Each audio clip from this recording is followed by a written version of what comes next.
Bonsoir à tous les amis, bienvenue sur la chaîne Les Débats du Web.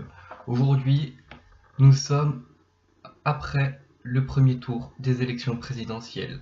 Les résultats ont été communiqués. Emmanuel Macron l'emporte laissez-moi regarder. Emmanuel Macron l'emporte avec 23,86% des voix. Il est suivi de près par Marine Le Pen à 21,43%. Puis François Fillon 19,94 et Jean-Luc Mélenchon 19,62.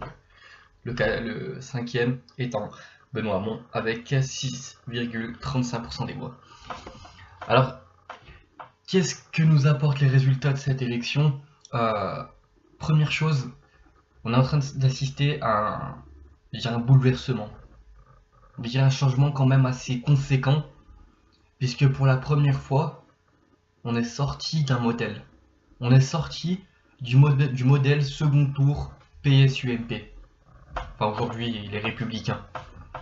Et ça c'est quand même quelque chose d'assez notable puisque les deux, on va dire les deux gros partis français, les deux cadors politiques se sont ramassés. 19% pour 19,14%, allez, arrondissons à 20. C'est un échec cuisant pour le parti Les Républicains, puisque faut rappeler que ça reste, on va dire, l'héritage du RPR, du parti gaulliste. Ensuite, pour le parti socialiste, le parti de Mitterrand, 6,35%. Quoi qu'on ait dit Benoît Hamon lors de son discours de défaite, c'est le parti socialiste après le mandat de Hollande, il vient de mourir. C'est quelque chose de terrible pour le parti socialiste. Mais est-ce que c'est pour autant une bonne chose la mort de ces deux partis? Il y en a qui vont me dire oui, mais le parti socialiste n'est pas exactement mort puisque tu as Emmanuel Macron qui est l'héritage de ce qu'a fait Hollande. Oui, c'est vrai, Emmanuel Macron était un ministre de Hollande, il a fait partie de son gouvernement socialiste et il s'inscrit un peu dans la continuité de ses actions. Est-ce que c'est pour autant le parti socialiste? Je sais pas. Je pense que là, on a l'idée de cette fracture du Parti socialiste qui existait depuis l'arrivée de Hollande, où on voyait une sorte de double parti. Un côté, le parti qui essaierait de se ranger le plus à gauche. L'autre côté, le parti socialiste qui tend à un aspect libéral qui est incarné par Emmanuel Macron. Et là, il y en a qui vont dire oui, le Macron c'est pas la vraie gauche, Hamon c'était la vraie gauche. Je pense que Macron est plutôt l'incarnation du Parti socialiste dans sa branche de droite. Et aujourd'hui, il est difficile de considérer Emmanuel Macron, en tout cas dans son programme économique, comme quelqu'un de gauche. Donc ensuite, le deuxième qualifié, c'est Marine Le Pen. Et là, bien sûr, vous vous souvenez de 2002. Vous vous souvenez de Jean-Marie qui était arrivé au deuxième tour de l'élection présidentielle. On est en train de revivre 2002 et j'espère de tout mon cœur que Marine Le Pen ne passera pas au second tour. Même si je vous cache pas que Emmanuel Macron ne me séduit pas du tout, Marine Le Pen, je pense honnêtement que c'est la peste. C'est la peste politique. Mais qu'est-ce que ça traduit? Qu'est-ce que ça traduit cette idée de Marine Le Pen au second tour de la présidence? Qu'est-ce que ça traduit? Je vous le demande. Je peux pas vous apporter de réponse. Moi, je peux juste simplement vous donner mon avis en disant que Marine Le Pen a réussi à conquérir le cœur des indécis. Enfin, même pas des indécis, des déçus plutôt, des déçus.